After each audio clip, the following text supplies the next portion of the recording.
자, 무려 2억이나 되는 프리미엄이 붙고 떴다방까지 나왔다고 합니다. 아파트를 옥죄니까 생숙이라고 불리는 생활용 숙박시설로 많이 인기가 수요가 옮기는 것 같은데, 자, 과연 이 생활용 숙박시설 괜찮은 걸까요? 오늘 채널 제네시스 박 시간에서는 생숙에 대한 이야기를 좀 해보도록 하겠습니다. 물론 그 투자에 대한 내용은 여러분들이 최종 의사결정 하셔야 되는데, 거기에 대한 내용보다는 저는 저희 채널 취지에 맞게 세금 관련된 내용 위주로 하도록 하겠습니다. 일단 출처 밝히고 시작하도록 하죠. 자, 조선일보에서 나왔고요. 김아사 기자님께서 작성하신 글이네요. 2억 웃돈에 떴다방까지 아파트 옥죄니 생숙 광풍 불고 있다. 9월 7일이죠. 라이브 하고 있는 바로 오늘입니다. 새벽 3시에 입력한 기사입니다. 규제 없는 틈새 시장에 수요 몰리고 있다. 고분양가 논란에도 롯데 로웨스트 경쟁률 657대 1을 기록하면서 완판됐다. 자, 봅시다. 최근 주택시장에서는 레지던스로 통하는 생활용 숙박시설 생숙의 분양과 거래가 눈에 띄게 늘고 있다. 아파트 등 기존 주택에 대한 세금 대출 규제가 강화되니까 규제가 미치지 않는 틈새 투자처로 생숙을 찾는 수요가 증가하고 있는 건데, 하지만 생숙은 실거주나 임대가 일반 주거상품보다 까다롭다. 높은 수익률을 보장한다는 광고만 믿고서 묻지마 투자를 하는 경우도 많기 때문에 주의가 필요하다. 자, 생숙 같은 경우에는 생활용 숙박시설이라고 하는데, 말 그대로 숙박시설 아닙니까? 숙박시설. 그러니까 이게 주거용이라기보다는 내가 이걸 가지고 뭐 에어비앤비 그런 것처럼 새를 이게 숙박형 시설로 이렇게 하는 겁니다. 그 용도인데, 이제 워낙 아파트 값이 많이 오르고, 이 아파트 같은 경우에 특히 주택 같은 경우에는 대출 규제가 심하잖아요. 이 두 가지에서 좀 벗어날 수 있으니까 지금 생숙 같은 것도 좀 쳐다보는 거거든요. 그럼 여러분들 생각을 해보세요. 내가 생숙이 됐든 아파트가 됐든 빌라가 됐든 뭐든 사고 나서 나중에 그걸 가지고 결국에는 가격이 오르는 걸 생각하고 사는 거 아니겠습니까? 그게 이제 뭐 너무 과하면 뭐 투기라고 하는데, 물론 이제 여기서 제가 투기와 투자에 대해서 구분 짓는 뭐 그런 얘기는 하지 않을 겁니다. 그거는 여러분들 다 각자 생각하시는 기준이 있으실 거예요. 제가 말씀드리고 싶은 거는 어쨌든 너무 규제가 심하니까 그 중에 하나 풍선 효과로 저 생수까지 이제 쳐다본다는 거죠. 자, 생활형 숙박시설 아파트와 어떻게 다른 거냐? 자, 분양가 상한제 적용 안 되고, 양도세, 종부세 중과 되지 않고 주택수 포함 안 됩니다. 다만 말 그대로 숙박형으로 세를 줘야 돼요. 숙박형 저거 신고를 하고. 그런데 저거를 그럴 리 없는데 주거용으로 썼다? 그럼 또 모르는 일입니다. 양도세에 있어서는. 그래서 저는 그 말씀을 드리고 싶었던 거예요. 우리 세법에서는 일관되게 주거 형태와 무관하게 실제 주거용으로 사용한다면 주택수 포함될 수 있다예요. 그 형태가 뭐든지 간에. 그렇기 때문에 좀 저는 조심하라고 말씀드리고 싶은데, 전제 조건은 저 만약에 생숙을 내가 임대업으로 등록을 하고 임대 사업을 하고 있다, 그러면 그때는 빠져요. 이게 아파트 이제 오피스텔하고 비슷한 거죠. 내가 일반 임대를 등록을 하고 세를 주고 있다, 그러면 빠지는 것처럼 좀 그렇게 생각하시면 될 것 같아요. 전매 제한도 없고. 그러니까 이제 이것 때문에 이제 사실 여러분들이 좀 하는 거죠. 소위 말해서 단타 치는 거지 않습니까? 저거 만약에 내가 되면 짧은 기간 안에 차익 얼마 남기고 팔겠어. 자, 그리고 주거 목적 사용 안 된다는 거죠. 요거. 그래서 이제 생숙 뭐 이제 특정 단지라 상품을 제가 말씀드리진 않을 건데, 만약에 거기에서 광고를 할 건데, 광고를 하는 데 있어서 뭐 주거용으로 쓸 수 있다, 막 이런 식으로 굉장히 막 좀 과장되게 말을 한다면 그건 좀 문제가 있을 수 있다는 겁니다. 자, 그리고 임대계약 여기 딱 세모죠. 세모. 자, 숙박 형태 렌트 가능하다. 말 그대로 숙박업이니까. 그런데 주거용이 아니잖아요. 주거 목적이 아니잖아요. 그렇기 때문에 전세자금 대출 불가겠죠. 자, 최근 분양한 주요 생활형 숙박시설 분양가와 청약 경쟁률. 서울 롯데캐슬 르웨스트. 와, 16억? 전용 84 16억. 와, 대단하군요. 어디에 있는 겁니까? 우리 한번 보도록 하겠습니다.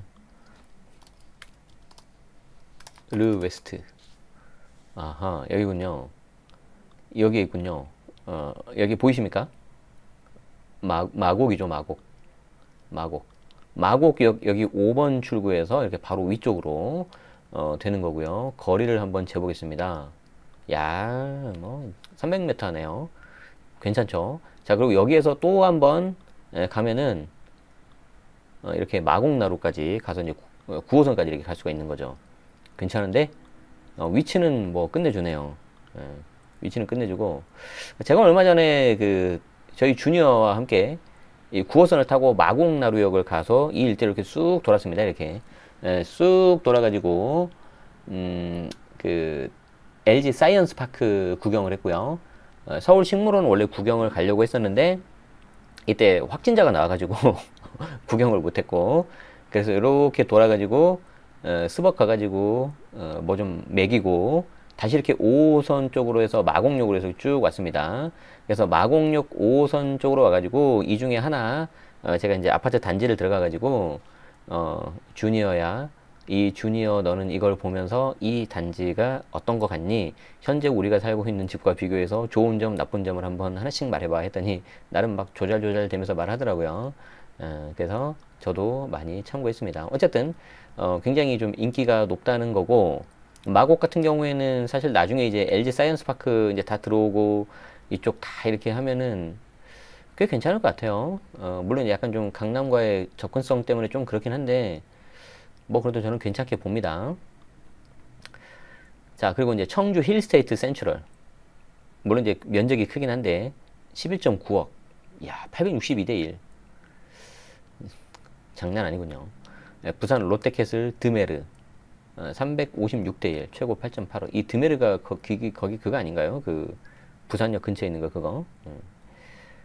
한번 아무튼 이렇게 꼭 내가 투자를 안 하더라도 사람들이 관심 있는 거는 여러분들이 한 번씩 이렇게 보실 필요가 있어요. 왜 저기에 돈이 몰릴까? 그리고 왜 저런 걸 할까? 그래서 모의 투자를 한번 이렇게 해보실 필요도 있다는 거죠. 자, 지난달 분양한 서울 강서구 마곡동의 생활용 숙박시설 롯데캐슬 르 웨스트는 876실 모집에 57만 5,950건의 청약이 몰리면서 657대 1의 경쟁률을 기록했다. 이걸 보시고 그냥 그런가 보네 라고 생각하시면 안 되고 그만큼 시중에 돈이 많이 풀려 있다는 겁니다. 저 돈이 많이 풀려 있는데 그 돈이 지금 어디로 좀 갈지 모른다는 거죠. 이 단지는 전용 면적 84제곱미터 분양가가 최고 16억 1천만 원에 달해서 분양가가 지나치게 높다는 지적이 나왔지만 청약 수요가 대거 몰렸다. 진짜 좀 높긴 하네요. 이게 아파트도 아닌데 지금 그 주변에 특히 엠벨리 13단지 같은 경우 그 가격은 좀 비슷해 버린데 지금 보니까 지난달 29일 청약 당첨자 발표하고 계약이 진행된 이달 1일까지 견본주택 주변에는 소위 말하는 떴다방까지 등장했다. 평형에 따라서 수천만 원부터 2억가량의 웃돈이 붙는 분양권을 사고 파는 단타 시장이 펼쳐진 거다. 수요 있는 곳에 공급이 있습니다. 인근의 한 공인중개사는 당첨자들에게 접근해서 원하는 금액을 물은 다음에 금액을 조율해서 매수자를 알선하는 식으로 거래가 이루어졌다. 계약 기간이 끝나자 온라인 커뮤니티 등에서 2차 전매가 이루어지고 있다. 실제로 각종 부동산 커뮤니티와 소셜 네트워크, 카톡 채팅방에는 웃돈을 높게 팔아주겠다라는 식의 글이 여러 개 올라오고 있다는 거죠. 저는 사실 요런 건 좀 안 해봐서 좀 이런 거는 좀 약간 제가 게으른 면도 있고 그런 부분도 있는데 뭐 일단 저는 좀 잘 모르고 제가 했을 때 뭔가 리스크가 있는 건 잘 안 하거든요. 근데 저 같은 경우에는 지금 이렇게 해가지고 어설프게 해가지고 뭔가 늘리면 좀 안 된 케이스라서 안 하는데 여러분들도 잘 알고 목적을 명확하게 하고 좀 접근하셔야 됩니다. 막연히 좋다고 하면 안 돼요. 자, 지방 분양시장에서도 생수군 인기몰을 하고 있는데 청주 그리고 아까 부산 동구 이거 다 봤습니다. 자, 최근 분양받은 30대 직장인은 가점이 낮아 아파트 청약은 당첨 가능성이 제로다. 그렇잖아요. 약간 희망 고문이 돼버렸잖아요. 그래서 이제 생수에 관심을 갖게 됐다. 잘만 고르면 몇 년 뒤 가격이 많이 오르지 않겠냐. 그쵸. 이제 잘만 고르면, 전제 조건은 잘만 고르면입니다. 자, 여기에 대해서 이제 기대 수익, 분양권 꼼꼼히 따져야 된다.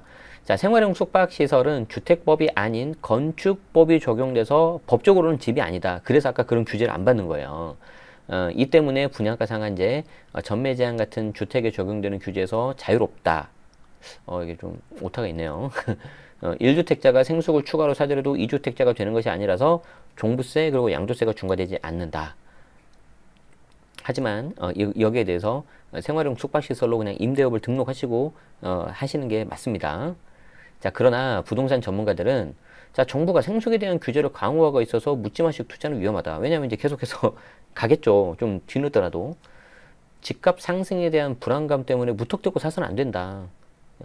정부는 지난 4월 생숙을 주거 목적으로 사용할 수 없도록 법을 개정했다. 이에 따라 분양을 받은 이들은 반드시 숙박업 신고해야 된다. 이렇게 해야지 제가 아까 빠진다고 했었잖아요. 근데 이거를 4월 달에 아예 그렇게 못하도록 법까지 개정했다는 겁니다. 자, 그래서 신고를 해야 되는데 기대와 달리 숙박 임대가 잘 되지 않는 경우도 많다. 이제 좀 소위 말해서 단타치고 빠진다는 거죠. 아니면 저건 이제 안 한다는 거예요. 자, 하지만 일부 시행사들은 생숙의 주거 목적 이용이 불가능하지만 실거주나 임대가 가능하다고 광고하기도 한다. 이때 이제 임대는 뭐 전세 임대 이런 걸 말하는 거겠죠. 그러니까 갭 투자처럼 전세 끼고 살아 뭐 이런 식으로도 좀 하는 것 같은데 좀 요건 좀 잘 알아보셔야 될 것 같습니다. 자, 한 시행사 관계자는 주거 목적으로 이용을 하다가 적발되면 벌금을 내지만 실제 점검이 쉽지 않다. 그러니까 이제 현실적으로는 이게 점검이 쉽지 않기 때문에 그걸 좀 약간 악용하는 사례겠죠. 내년 3월 대선이 지나면 법이 또 어떻게 바뀔지도 모른다. 이게 좋은 방향으로 바뀔 수도 있고 안 좋은 방향으로 바뀔 수도 있겠죠. 국토부가 비주거용 시설이 주거용으로 사용되고 있는지 단속하는 것은 지자체 소관이라고 선을 그은 것도 이런 현상을 부채질하고 있다. 그래서 사실 이게 법 따로 현실 따로 좀 놀고 있다는 겁니다. 이제 여기에 대해서 이제 여러분들이 어떻게 하실지는 좀 개인적인 그 가치관에 맡겨야 될 것 같아요. 근데 이제 저라면 저는 좀 잘 안 하는 스타일입니다. 약간 귀찮은 게 가장 크고요. 이거 할 돈도 없습니다. 투자금도 없고요. 그리고 이제 가급적이면은 저는 여러분들한테 합법적인 정보를 알려드려야지 좀 문제가 되는 걸 이렇게 방송까지 해서 말씀드리면 안 되잖아요. 그래서 이제 제가 늘 말씀드리지만 그 테두리 내에서 하셔야 된다는 거고, 제가 알기로는 아까도 말씀드린 것처럼 이 생활용 숙박시설은 주거 목적 사용이 아니라 숙박업으로 신고를 하시고 하셔야지 주택수에서 빠집니다. 그러니까 무조건 다 빠지는 게 아니라는 거예요. 그래서 원칙대로 그냥 하시길 바라고, 만약에 내가 숙박업으로 잘 쓰고 있다가 뭐 세도 잘 어느 정도 나오고 수익률도 괜찮으니까 내가 한다. 그렇다면 오케이. 그러다가 내가 몇 년 했는데 고맙게도 시세 차이까지 덤으로 봤다. 그러면 오케이. 그런 식으로 해서 파시고 그런 걸 저는 추천드립니다. 자, 생숙은 숙박업 신고를 하고 나서, 그렇죠, 장단기 형태로 숙박료 받을 수 있다. 임대 수익이 기대에 못 미칠 가능성도 있다. 공급이 당연히 많으면. 자, 한 시중은행 부동산 전문가는 생숙 같은 틈새 투자 상품은 부동산 경기가 위축되면, 그렇죠, 가격 하락폭이 훨씬 크다. 그렇기 때문에 꼼꼼히 따져봐야 된다. 이게 부동산 투자하는 거하고 똑같아요, 여러분들. 예를 들어서 이런 거죠. 자, 여기가 이제 중심지라고 하겠습니다. 그리고 이제 이쪽이 외곽지라고 하면, 우리 등고선 이게 지리 시간에 배우지 않았습니까? 요렇게 있다고 생각을 해보자고요. 이 상승은요, 특별한 경우가 아니면 이 중심지에서 외곽지로 이렇게 퍼집니다. 이렇게 이런 식으로 퍼지거든요. 그래서 약간 이거를 화산, 이 마그마라고 좀 보시면 편해요. 무슨 말이냐면 이런 거죠. 이걸 옆에서 보면 이렇게 되지 않겠습니까? 이렇게. 그래서 이제 여기가 이제 중심지고, 이쪽이 이제 외곽지고, 그럼 마그마가 이렇게 꿈틀꿈틀 되다가 뻥 하고 터집니다. 그럼 어떻게 되겠습니까? 이렇게 흘러나와서 이렇게 가겠죠. 이렇게. 그래서 가장 먼저 오르고요. 그 다음 2군이 오르고요. 마지막 3군이 올라요. 근데 반대로 식으면 어떻게 되죠? 식으면 반대로 가요. 반대로. 이렇게. 이게 먼저 식고요. 그 다음이고요. 이렇게 식어요. 근데 여기서 가장 중요한 게 뭐라 그랬어요? 이게 심리. 이게 진짜 중요하거든요. 불과 몇 년 전만 해도 생숙 쳐다보지도 않았어요, 여러분들. 쳐다보지도 않았는데 이 심리, 이게 진짜 크거든요. 그래서 지금 이렇게 쭉 가다가 이제 없고 없으니까 이제 다른 데 안 쳐다본 것도 보는 겁니다. 그런데 만약에 반대로 경기가 위축되거나 외부 충격이 오거나 뭔가 공급이 오면은 이렇게부터 빠져버리거든요. 그래서 항상 여러분들이 빠져나갈 것도 생각을 하셔야 돼요. 빠져나갈 것도 생각을 하셔야 돼서 저라면 제가 만약에 생숙을 한다면은 생숙을 하시라는 게 아니라 저라면은 일단 첫 번째로 뭘 보냐면은 저는 수익률부터 볼 거예요. 수익률부터. 그래서 수익률부터 봐서 진짜 그냥 저는 숙박업을 할 거예요. 그래서 가지고 있어도 내가 뭐 여기 뭐 1억을 집어넣는다. 근데 은행에 넣으면은 뭐 1%도 안 되는데 여기 넣으면은 최소 한 4% 5% 된다. 그러면 할 것 같아요. 그러면 진짜로. 그리고 이제 거기가 뭐 유명한 관광지다. 나도 중간에 내가 주인인데 내가 거기 가서 좀 쓸 수 있다. 뭐 어떤 바닷가 근처라든지 아니면 주변 관광지가 있다든지 그러면 나도 가서 내가 다른 데 숙박업 돈 내는 것보다 내 거 물건에서 하면 좋잖아요. 단기로 물론 했을 때. 그리고 나서 여기가 나중에 한 몇 년, 뭐 3년, 5년 있어도 나중에 뭐 기차가 뚫린다든지 도로가 난다든지 해서 더 좋아질 것 같다. 아니면은 아주 뭐 아까 마곡이라던가 뭐 부산이라던가 아주 중심지에 내가 아파트는 없는데 생활용 생숙이라도 있어서 아주 길게 보면은 아주 조그만 시세 차익도 될 것 같다. 그러면 저는 접근할 것 같아요. 그게 아니면 저는 안 합니다. 저는. 그래서 이게 방금 제가 말씀드린 이론이 비단 부동산에만 통하는 게 아니고 그 뭐죠? 일반 사업하는 데도 통하거든요. 이거는 제가 말씀드린 게 아니라 물론 뭐 다른 이미 책에서도 많이 나왔는데 제가 회사를 그만두고 19년 5월 달에 김성우 회장님 사장학개론 수업을 들었어요. 이때 이분이 뭐라고 말씀하셨냐면 내가 영위할 수 있는 사업이 현금 흐름이 이 대출 등을 커버할 수가 있다면 이때는 내가 건물주 될 수 있다는 거예요. 무슨 말이냐? 자, 여기 이제 건물이 있습니다. 이 중에 내가 일부 층, 2층을 새로 들어가 살고 싶어요. 그래서 사업을 하고 싶어요. 자, 그런데 차라리 내가 새를 들어가지 말고 이걸 내가 매수할 수가 있잖아요. 그럼 여기에 나오는 대출, 이자, 원금 있지 않습니까? 이걸 내가 만약에 충분히 감당할 수 있다. 그럼 이때는 매수해야 된다는 거예요. 매수. 이걸 매수하시고 여기에 들어가는 이 월세를 내지 마시고 그냥 이걸 매수해서 대출 이자하고 원금 내고 그 다음에 이 사업을 더 키우고 여기에 대해서 가져갈 수 있다면은 여기 부동산에 대한 시세 차이까지도 내가 가져갈 수 있다는 거죠. 생각을 해보세요. 여러분들 자주 가시는 곳 중에 하나가 코스트코 있죠. 코스트코 잘 보세요. 항상 처음에 외곽부터 가요. 땅값 싼 데부터. 예를 들어서 제가 서울에서 자주 가는 곳 중에 하나는 예전에 중랑구에 살았을 테니까 코스트코 상봉 지점 많이 갔었거든요. 그게 맨 처음에는 아주 외곽이었을 거 아니에요. 근데 그 주변이 계속 발달하면서 걔들이 계속 버틴 거죠. 그리고 제가 용인으로 내려갔을 때 그 코스트코 공세점이 있었어요. 처음에 널널했어요. 사람도 없고. 지금은 사람 많잖아요. 그리고 그 중간에 의정부점도 제가 갔었고. 다 그런 식이에요. 그렇기 때문에 이거 똑같이 적용하실 수 있어요. 그래서 제가 만약에 저한테 여러분이 생숙하실 거예요. 그러면 저는 아까 그 두 가지를 볼 거예요. 기본적인 수익률이 나오냐 안 나오냐. 코스트코처럼 자기들이 그 땅을 사고 내가 내는 비용에 대해서 매출 일으켜서 내가 하면 버틸 수 있는 거잖아요. 그런 것처럼 수익률이 나온다. 그럼 저는 할 겁니다. 그리고 버텼는데 나중에 지나면 얘가 중심지로 될 것 같아. 그래서 시세 차익도 도움이 될 것 같아. 그러면 저는 하겠죠. 그래서 단순히 수익률이 좋아도 외곽지에 있거나 좀 동떨어진 데 있다. 그럼 저는 안 할 거예요. 절대로. 그건 약간 반짝하는 거거든요. 그런데 예를 들어서 뭐 서울 강남에 있다. 뭐 부산 해운대에 있다. 뭐 대구 수성구에 있다. 뭐 약간 그런 중심지 있죠. 근데 거기 집 사기엔 너무 비싸.